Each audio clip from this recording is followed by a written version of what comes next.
રાજકોટમાંથી ચોરીની ઘટના સામે આવી છે। 5 લાખ રૂપિયા જેટલા ચોરીની જાણકારી છે। બે સગીરો પણ તમે સંડોવાયેલા છે।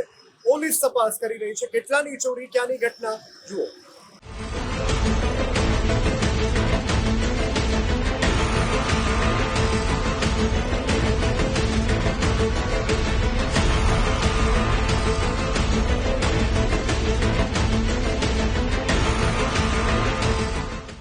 રાજકોટના પ્રસિદ્ધ સોની બજારમાં ચાંદીના આભૂષણોની ચોરીની ઘટનાઓ છાશવારે સામે આવે છે, પરંતુ કંસારા બજારમાં આવેલી એક દુકાનમાંથી ચાંદી અને તાંબા પિત્તળના વાસણોની ચોરી થઈ।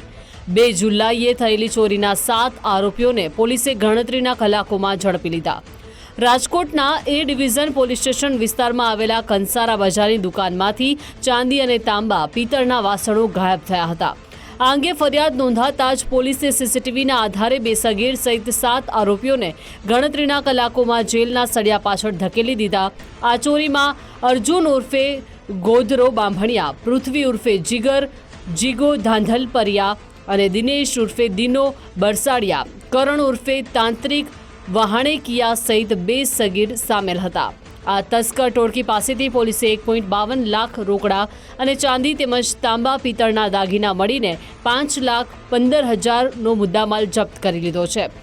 આ ચોર ટોળકીના સભ્યોએ દુકાન પહેલા દિવાનપરા વિસ્તારના એક મકાનમાં પણ ગરફોડ ચોરી કર્યાની કબૂલાત કરી છે। અર્જુન ઉર્ફે ગોધરો બાંભણિયા વિરુદ્ધ રાજકોટના અલગ અલગ પોલીસ સ્ટેશનમાં ચોરીના 3 ગુના નોંધાઈ ચૂક્યા છે। વિસ્તારમાં કંસારા બજારની શેરીમાં એક પેઢીની દુકાનમાં ચોરી થયેલ, રાતના સમયે ચોરી થયેલ।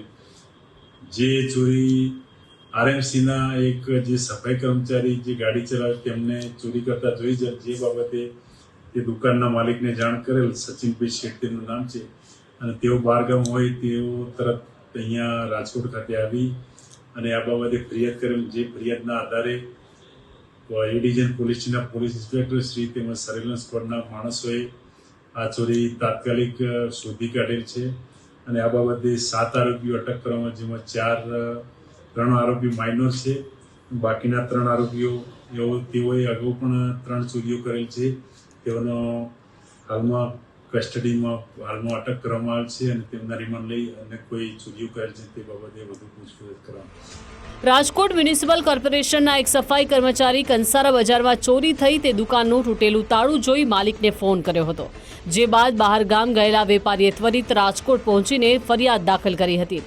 આ ચોર ગેંગમાં અન્ય કોઈ સભ્યો સામેલ છે, અન્ય ચોરીનો સામાન કોને વેચતા હતા તે સહિતના મુદ્દે રાજકોટ પોલીસની આકરી પૂછપરછ દરમિયાન સ્ફોટક ખુલાસાઓ થઈ શકે છે।